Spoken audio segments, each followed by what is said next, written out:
Snooki, marami ka na rin namang naranasan. Marami kang dinaanan. Ilang beses ka na rin nasaktan. Sunod-sunod, nangangarap ng isang pag-ibig, pagmamahal. Pero at the end of the day, lagi kang talunan. Lagi kang iniiwang luwaan. Hindi ka pa ba nagsasawang magmahal? Kasi napagod na rin ang puso ko. Nasaktan ng maraming beses, nasugatan ng maraming beses. Ayoko na. Snooki, ikaw mismo nagsabi, isinalarawan mo si Ricardo Cepeda bilang isang mabuting ama. Naging mabuting asawa, good provider. Question ko lang, ano reaction mo lang nung magkaroon siya ng problema nang siya ay kunin ng ating pamahalaan para ikulong? Yung puso ko parang binibiyak, pinipiga at durog na durog talaga dahil sa pagsisisi because of the realization that I did a stupid mistake, to say the least, na hindi ko na pwedeng bawiin. Ang laban naman sa mundong to is not only of flesh and blood but also of principalities. You know, nabulungan ako ng kalaban na walay mo na yung asawa mo, kaya mo namang buhayin yung mga anak mo, kaya mo naman may pera ka naman, sikat ka naman Yung mga panahon na naghiwalay kayo, naiwan ang dalawang bata, si Sam at saka si Sachi, bilang isang ina, paano mo sinagot yung mga tanong nila, where's my dad? Ay, iyak ako. Kung kaya mong mabuhay sa tundo, kaya mo ring mabuhay saan man sa mundo. Morley Alinio, ito ang Tundo. Itinapon mo sa window yung simbolo ng pagmamahalan ninyo ni Albert. Ang unang regalo niya sa'yo. Bakit at anong dahilan? Kasi Tito Morals, he was with another person na. And I had no place in his heart and in his life anymore. So, simbolo ng pagle-let go ko sa kanya yun. Kasi, syempre, parang susuotin mo pa yung sing-sing, parang hawak niya pa ako It's a symbol of his ownership sa akin. So, para mawala na yung attachment ko, tinanggal ko at tinapon ko sa nabintana. Galit ka nun. Oo, syempre, masakit na masakit sa loob ko yun, Tito Morals. Ano ang tunay na dahilan ng hiwalayan? Bubuksan po natin. Matagal din po kasing tinatanong kay Snooki at kay Albert ang dahilan ng hiwalayan nila. Sa pagkakataong ito, ibabalik natin ang nakaraan. Ano ang tunay na dahilan? I don't think it's for me to say yata, Tito Marley. Kasi, I mean, it would be unclassy and parang it would be unforgiving of me, kabilang party. Sabihin na lang natin na fall out of love sa akin, at Third party. Pero that time wala ka. Sa kanya naging problema. Oo. Siya sa akin? Wala. Pero ayun, yun na nga. Sa akin, siguro naman wala siyang masasabi kasi I was devoted, loyal to him while we were together. Snooki, marami ka na rin namang naranasan. Marami kang dinaanan. Ilang beses ka na rin nasaktan. Sunod-sunod, nangangarap ng isang pag-ibig, pagmamahal. Pero at the end of the day, lagi kang talunan. Lagi kang iniiwang luwaan. Hindi ka pa ba nagsasawang magmahal? Ayokong maging plastic dito, Morley. There was a point in time of my life na sinabi ko sa sarili ko, ayoko nang magmahal. Kasi napagod na rin ang puso ko. Nasaktan ng maraming beses, nasugatan ng maraming beses. Ayoko na. But tao tayo na basically nangangailangan ng pagmamahal at marunong magmahal. At hindi ko napigilan ang sarili ko na buksan uli ang pintuan, buksan uli ang bintana sa taong nagpakita ng pagmamahal sa akin. Balikan natin ang nakaraan. Ito ay ang kwento ng pagmamahalan. 5 beses umibig, 5 beses ding nasaktan. Pagkatapos ni Albert Martinez, iniyakan mo, pinanghinayangan mo yung relationship ninyo. The first time mong ma-inlove, pumasok sa buhay mo si Ricardo Cepeda. Yeah. At nagpakasal ka. Nagkaroon ka ng anak. Yes. Ano ang tunay na dahilan muli ng iyong pag-iyak? Yung paghihiwalay namin ni Ricardo was have to be man enough to own up to it, that it was my pride that got in the way of our marriage. Kung hindi ako nagkaroon ng pride at pagdududa na hindi naman called for, it was so uncalled for because it was completely just because I was just being possessive and jealous and proud. Ako may kasalanan, kaya kami nagkahiwalay. Dahil sa pagiging silosa mo? Sa pagdududa mo? Sobrang pagkaselosa, sobrang pagdududa. You know, sa lahat naman ng relasyon, lalo pa Tito Marley, na pareho naman kaming artista, meron at meron naman sa lahat ng mga naging relationship ko, hindi ko na iisa-isahin, ayoko naman maging kiss and tell. Pagka ang karelasyon mo artista, may intriga at may intriga kayo. Alam mo yan, Tito Morals. So yung aming ni Richard or ni Ricardo Cepeda, hindi naman kami naging immune sa mga taong gusto kaming sirain at sirain ang aming pagsasama. At pag nagkahiwalay na kami, pagbabalikin din kami. Isa sa mga downside ng showbiz na, di ba, minsan ang mga artista, Tito Morley, parang napaglalaroan. O sige, pag-awahin natin itong mag-asawang to. Pagka nag-away na at nagkahiwalay na, tuksuhin natin para magkabalikan ulit. Dito pumapasok that it can be a cruel industry. So, ayun, nagpadala ako sa ganon. Naapektuhan ka. Naapektuhan ako sa ganon. Naging mababaw ako. Maraming sumbong ang tumating sa'yo. Na hindi naman na-prove at all, hindi naman totoo. Because na-prove ko rin na hindi totoo. Paano? Unfortunately, na-prove ko nung nagpa-annul na ako. I asked for the annulment. I filed the annulment. May pagsisisi. Ayoko namang sabihin na ako'y sumashowbiz. Pero nagsisisi ako. May pagkukulang ka. Kinausap mo si Ricardo at humingi ka ba sa kanya? Ay, iyak ako. Oh, of course, nangiyak ako ng sorry. Nung talagang annulled na, yung nakita ko na yung papel, yun, nag-sorry ako sa kanya. But wala, the harm has been done. Nasira ng pamilya. But I was so proud and foolish at the time. Kinasangkapan ng kalaban natin. We acknowledge that there is the enemy. Diba? It's not only, ang laban naman sa mundong to is not only of flesh and blood, but also of principalities. You know, nabulungan ako ng kalaban na, walay mo na yung asawa mo. Kaya mo namang buhayin yung mga anak mo. Kaya mo naman eh. May pera ka naman. Sikat ka naman. I'm sorry, I'm just being very honest po. Manghihinayang ka talaga. Pagka dumating ka sa punto na nagkahiwalay ang pamilya mo, nasira, nagkawatak-patak kayo, sa huli talagang pagsisisi. At kahit pa sabihin ng iba na, well, I'll speak for myself. I don't want to pontificate. Pero sa akin, talagang nagsisi ako na nasira yung pamilyang binuo ng Diyos. Ano ang reaksyon niya nung humingi ka ng sorry? Si Richard kasi is so forgiving eh. He forgave me and we became not close friends, but he was very civil to me. And even at this moment, up to this point, very civil pa rin si Ricardo sa akin. Yung mga panahon na naghiwalay kayo, naiwan ang dalawang bata, si Sam at saka si Sachi, bilang isang ina, paano mo sinagot yung mga tanong nila, where's my daddy? You won't believe it, but they never asked. Because, sa umpisa pa lang yung sinabi ko na sa kanila that mommy and daddy we're going separate ways. Daddy will have his own place, I will have place, gano'n. Iniyakan mo yung mga pagkakataon, nagkita kayo after the annulment. After ng annulment namin. Pagka nakikita kami, para sa mga bata, like kunyari, graduation ni Samantha, graduation ni Sachi, o meron silang school event, kailangan kami magkasama. I was putting up a brave front. Ako kunyari, unaffected ako, Tito Morley, pinanindigan ko yung kalokohang desisyon. Pero deep inside, yung puso ko parang binibiyak, pinipiga, at durog na durog talaga dahil sa pagsisisi na pinakawalan ko itong tao na to na matino, mabuting tao, disente. He comes from a good family. He's everything that any woman would wish for. Really, masipag magtrabaho, disenteng tao, may takot sa Diyos. Ang irony pa nga nito, Tito Morley, is we belong pa religious community at the time. Going back to the pagsisisi, talagang nagsisi ako ng gusto talaga. And as a matter of fact, yun nga, dahil sa pagsisising yun, Tito, parang at some point in time, napunta ako sa phase of rebelling. Not to God, not to my parents, not to anyone else. Parang akong nag-rebel. Hindi siguro rebel ang tamang term. Nag-self-destruct ako for a while because of the realization that I did a stupid mistake, to say the least, na hindi ko na pwedeng bawiin. Kumbaga, irreparable damage. Isa sa mga pinagkwentuhan namin ni Snooki bago kami pumasok dito sa kwarto na ito, yung sinasabi niya, sinira niya ang kanyang sarili, nagrebelde siya. May isang bagay akong nakita sa kanya sa parte ng mga katawan niya. Hindi ko na iisa-isahin pa dahil sabi nga niya, Tito Morley, huwag na. Nagawa mo ba yan dahil ito yung sinasabi mong pagre-rebelde? In big part, yes, Tito Marley. Psychological to no? Ngayon nag-uusap tayo, Tito Marley. Parang nagkakaroon tayo ng, this is very therapeutic, para akong nagte-therapy sa'yo, Tito Marley. Na, Doktor, ito kasi para ba naisip ko, come to think of it, lalo pa ngayon, nagiging solid siya sa akin. Kasi, sabihin na natin, aminin natin, nagpatattoo ako, ang daming tattoo sa likod ko, Tito Morley. Ito I am not against self-expression. Walang basagan ng trip. Kung gusto mong magpatattoo for the right reasons, do it. It's not like you murdered someone. No. If you're going to a tattoo artist, para sa'yo, maganda yon. It's a form of art. I'm not saying magrebelde kayo sa mga magulang ninyo at pag sinabing wag niyong gawin nyo pa rin. No, I'm not saying that. But with the permission of the parents, kung mga bata kayo, then ako, as a parent, pinayagan ko yung mga anak ko magpatattoo. May tattoo rin sila. Yeah. Si Sam at saka si Sachi. But very, very minuscule. Very respectable. Uso kasi yan. Oo, hindi yung para bang tattoo na kasama ka sa gang. Yung tattoo ko kasi parang titignan natin, parang sumali ng sige-sige eh. Alam mo, Snooki, 80s ka talaga, no? 80s Diba, talaga mga to. terminology, Sige-sige, sige-sige. okso. Uy, I'm sorry.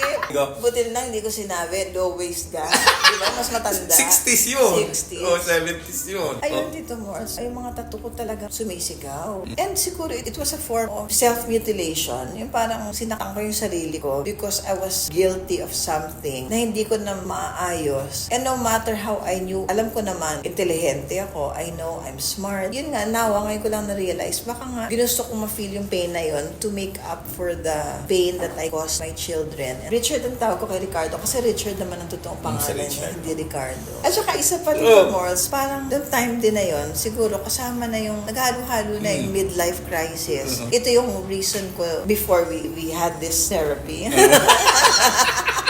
Na parang bang slowly I was entering my 40s, parang hindi na ako bata, ayoko pang bitiwan yung youth ko, so sige, usong tattoo nun, so para maging in, o magpaka rock and roll tayo, tattoo ka, sige, para ina-in ka. Pero meron ako dito dalawang tattoo na hindi pinagsisisihan, yung tattoo ng mom and dad ko. Unang pinansin ko. Yes, yung napansin mo, Tito Morty, picture ng mom and dad, face ng mom and dad. But the rest, gusto ko na ipa-laser kung maaari, pero masakit daw. So, you have to just live with this, you know. Panindigan lang natin dito. Although, ngayon, tuloy, you suffer the consequence. May mga ganap tayo na kailangan ipurmalan. Hirap na hirap ang aking team sa pagtatakip ng aking tattoo. Pero nagpapasalamat na lang ako sa aking stylist, knows how to cover me up. I would like to take the opportunity to thank her. She's my friend and my stylist, Suzanne Hoxon Bangsil, for making me look beautiful today. Thank you. Sa mga tao, sa ordinaryong tao, mapamayaman ka man, mapamahirap ka man, ang hirap aminin ang isang kasalanan. Parang pagsusorry na, ang hirap sabihin sorry. Pero lalo pa yung pagsabing, kasalanan ko kasi kaya nasira ang buhay ng pamilya ko. Kasalanan ko kasi kaya nagkangyari ito. At nasasabi mo yun. Paano ka nakapag-adjust? Paano ang realization pumasok sa'yo? Tito Morley, it happened when I humbly accepted the Lord Jesus Christ as my Lord and my Savior. By God's good grace, I realized the extent, the depth of my mistake. By God's grace, I'm given the humility now to be open about that, to be sorry, to try to make amends for it as much as I can with the time that we are given, the acknowledgement na ako yung nagkamali. Gusto ko itong palakpakan, Thank you, Tito hinahangaan, Morley. at proud ako Thank sa you. isang Snooki. Thanks, Tito Morley. Snooki, ikaw mismo nagsabi, isinalarawan mo si Ricardo Cepeda bilang isang mabuting ama. Naging mabuting asawa, good provider. Question ko lang, anong reaction mo lang nung magkaroon siya ng problema nang siya ay kunin ng ating pamalaan para ikulong bilang isang dating asawa at may anak na dalawa? Ano ang feeling mo? Tito Marley, at this point in time, I don't think it's my place to say anything because una sa lahat, you know, everything is still in court pa and I don't want to aggravate the situation. And on the same level, on the same plane, nire-respeto ko si Marina as Richard's partner and wife. I don't think it's my position to say anything about that. But if you will ask me about Richard's character, he is a good man. He is a man who is God-fearing. He is a person who has always been kind, who has always been sincere in his dealings. May konsensya. Naawa ka? I know he will get through this. Sa awa ng Diyos. May Diyos tayo dito, Morley. And kung hindi man natin kaya, ang Diyos na mag-vindicate sa atin. Napakatapang mo, napakatatag mo. Bakit Snooki? Like, it's all by God's grace, Tito Morley, that I am who I am now. Sa dami ng napagdaanan ko sa buhay. Nagpapasalamat ako sa Diyos na minold niya yung character ko to be a survivor that I am now. Not by my own strength, the grace of God upon me. Kaya may mga pinagdadaanan po, hold on to God, seek God, kasi talaga po ang buhay natin ay nasa kanyang mga kamay, nasa kamay ng Diyos, at ang pag-asa po natin ay nasa Kanya. At kung nakayanan ko po, sigurado akong makakayanan nyo rin kung ano man yung pagsubok na dumarating sa inyo, dahil may Diyos tayong buhay na pinatatatag tayo at patatatagin pa tayo for His purpose. Sabi nga nila, di ba, Tito Marley, if it doesn't kill you, it will only make you strong, whatever problem that is. And it's all by God's grace. I'm not taking the credit for it. No. Sa sarili ko, Tito Marley, kung ako lang, matagal na akong bumagsak, Tito Marls. Pero mabait ang Diyos. He is in control of my life. And I belong to Him.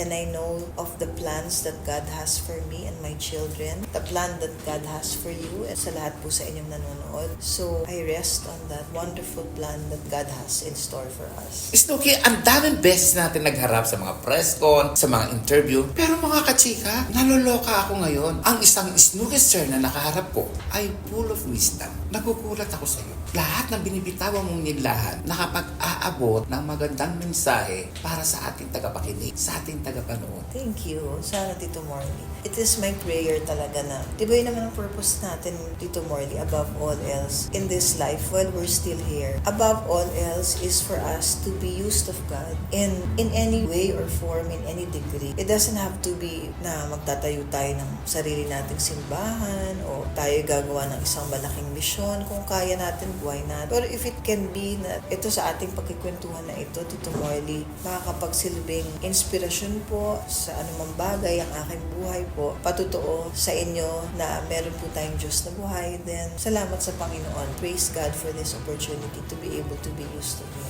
Gamitin ko na rin ang opportunity na to na kumustahin si Sam at saka si Sachi. I am thankful. I'm so blessed to have two beautiful children inside and out. Alam ko cliche lang sabihin ito, but they truly are beautiful women inside and out. They're intelligent, they're women of substance. Matagal ko na favorite ko yung sabihin. Pero totoo kasi they're not only successful in their own respective careers, but they're also women who are God-fearing.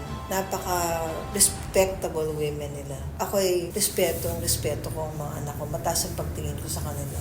Graduate na sila, di ba? Yes, they're working. Si Sachi ay graduate ng Sachi took up literature. Sam naman took up European studies. may work na sila. Yes. So, solo ka na lang pala. Yes. Oh. Kumusta naman yung mga bata after the incident na nangyari sa father nila? Alam mo, Tito Morley, yan nga eh. That's why I'm saying that my children I'm really blessed to have Sam and Sachi. Nagpapasalamat ako sa Panginoon na ako'y nagkaroon ng Sam and Sachi na bata pa lang, ang lalim na ng wisdom, Tito Morley, ang lalim na ng maturity, na napaka-forgiving nila. Naging forgiving sila sa akin, sa kanilang dad. Lalo na sa akin, alam naman nila kasi ako ang may kasalanan. That even during those times na, syempre masakit sa kanila yung nangyaring paghihiwalay namin, they opted to stay with me. At yun naman din, decision din ni Richard yun. Mag-stay kayo sa mom ninyo. Buti hindi kayo ng hatian during that time. Wala.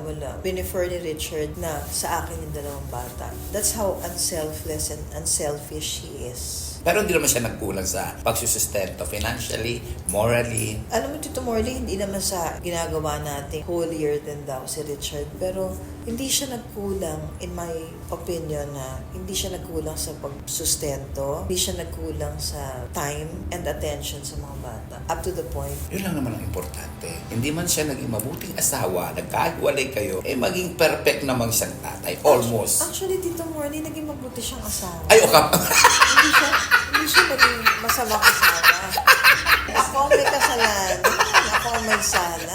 Ikaw ba may sala? Yes, kasi dumating ako sa punto na naging syunga-syunga, di ba, Tito Morley, na nagpadala sa mga chismis na wala namang katuturan. Naging mababaw. Matagal na kayo hiwalay ni Ricardo bago pumasok si Nino Mendoza. Si Nino, I would rather sana not talk about him na Tito Morley kasi that was part of past that was really, sorry pero huwag nang pag-usapan. Pero yung kasagsagan paggawa mo ng pelikula noon Hindi, Tito Morley, wala akong masyadong movies that time. Not much movies, not much television. Nagtago ka? No, parang naapektuhan yung image ko, kung ano man yung image na nabuo natin sa public. Naapektuhan yun nung nagkahiwalay kami ni Ricardo. So, walang movies noon masyado. Tapos, that's where the self-destruction came in. But it was all part of my learning. It's now all part of the journey. It had to happen because it made me a stronger person. It made me realize how much I need God. Minsan kasi, di ba, Tito Morley, kung ma-share ko lang po, kailangan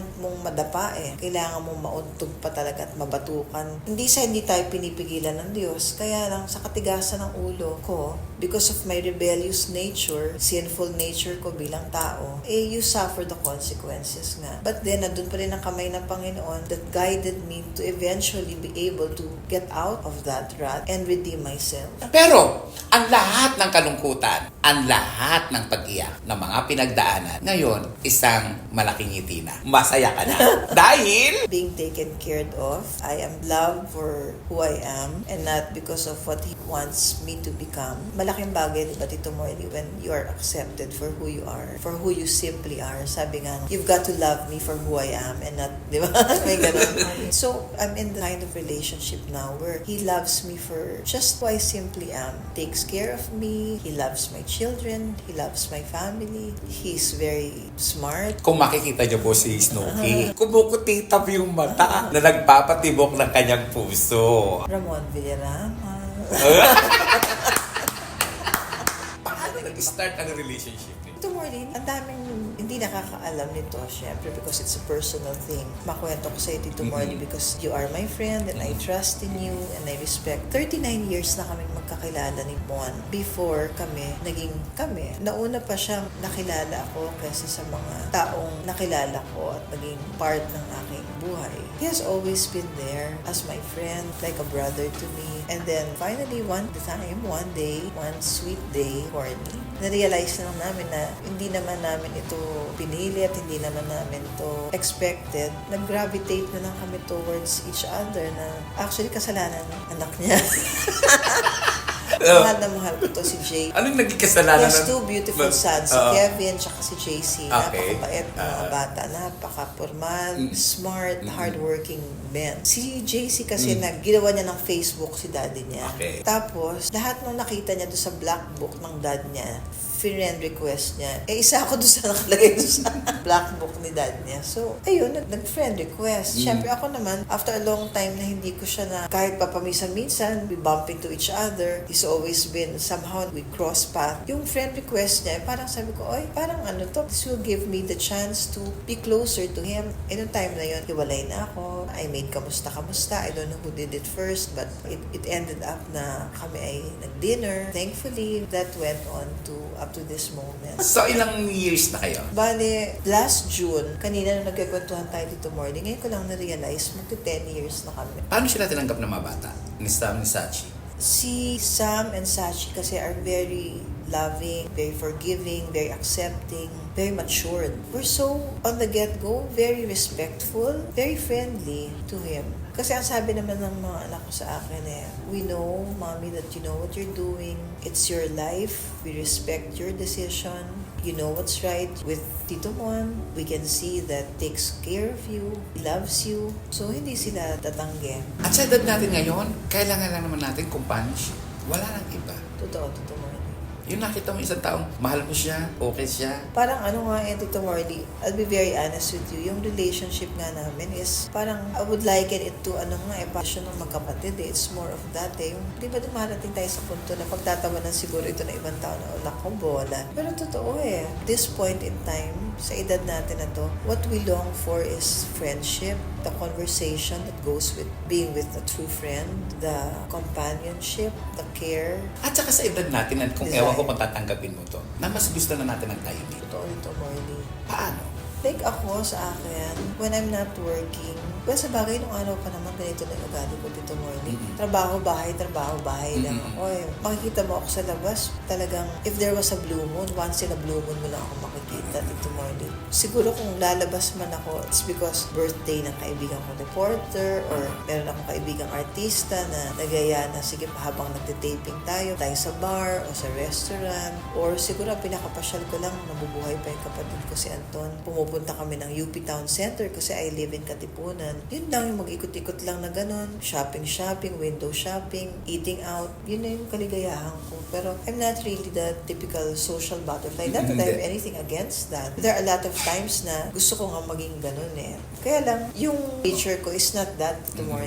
Though, I'm game din naman. Depending on who I'm with. Medyo pihikan din ako siguro, Tito Morley. And this is not to sound that I'm above anyone else. Pihikan din po ako sa mga makakasama kong kaibigan. Kung bibigyan ka ng pagkakataon ni Snooki dahil sinabi mo napakabait ni Mon and everything nasa kanya na, Kung i-date mo si Mo, saan mo siya dadalhin? 3 lugar yung dadalhan ko kay Ramon. Una, yayain ko siyang pumunta sa church. Pagkatapos sa church, punta kami ng dinner. Saang dinner to? I wanted to be in my favorite hotel. And then siguro we can watch a movie after or maybe vice versa. Watch movie first and then go to dinner. Old school ka pa rin, ano? Old school. Tito Morley talaga. Ang corny ko yata. Kasi nakaka-relate ako Nakaka-relate ka ba? Pero nakatanggap ka ba ng kabataan mo ng love letter na kiss before open? Ay, oo.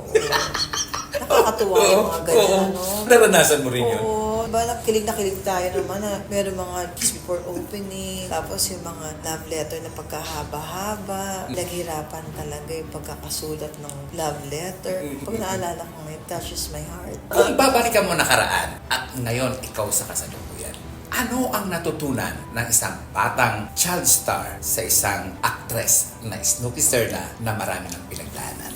Wow, syempre, ang layo ng comparison dito, Morley, kasi yung batang Snooki was very naive and very gullible and in a lot of ways very sensitive. Pero yung Snooki na ngayon, eto sa edad ko na kay 58 na Tito Morley, awa ng Diyos, I am less gullible. I'm still sensitive but I'm working on it. I'm less sensitive and I'm not ignorant to the ways of the world. Meaning to say that I choose not to be bitter, but I'm also choosing not to be blind-sighted naman at naive sa mga bagay-bagay na nangyayari sa mundo at sa showbiz at sa kapaligiran ko. Bago tayo magwakas sa ating chikahan, sa ating kwentuhan, gaganunin ko si Snooki. Ipipiti ko ng ganon. Pagpiti ko, may isang gem sa kamay ko at ito ay si Snooki. Kung ikaw ay magiging gem, ano at bakit? Isa akong diamond. Kasi diba ang diamond, you have to put it through fire para siya maging perfect. It has to go through so much proseso, lalo na sa init, para siya maging kumikinang at maging magandang diamond that it is. So I would like to believe that kung ako ay isang precious jewel, I would be a diamond. Iyon na! Maraming salamat, Thank you, Snooki. Tito Morley. Thank you so much. I love you. I love you, Tito Morley. Alam niyo, hindi ako nag-guest sa ibang vlogs, pero kay Tito Morley hindi ako makakatanggi kasi ever since si Tito Morley ang isa sa mga journalists, hindi lang po reporter but journalists na nirirespeto ko kasi naging Morley Alinio siya na walang tinatapakang ibang tao. Thank you. Maraming salamat. Ako po ay masayang-masaya, tuwang-tuwa, nag-uumapaw. Marami kaming chika, marami kaming kwentuhan. Dinalikan noon, pumunta ngayon. Muli, maraming salamat sa patuloy na tumatangkilik, sumusuporta, nanonood at nakikinig. Nagkiklik sa aking YouTube. Maraming salamat. Ako po si Morley Alinio na nagsasabi kapag nabuhay ka sa Tondo, Mabubuhay ka sa kahit na anong panig ng mundo. sige. Kung kaya mong mabuhay sa Tondo, kaya mo ring mabuhay saan man sa mundo. Morley Alinio. Ito ang Tondo.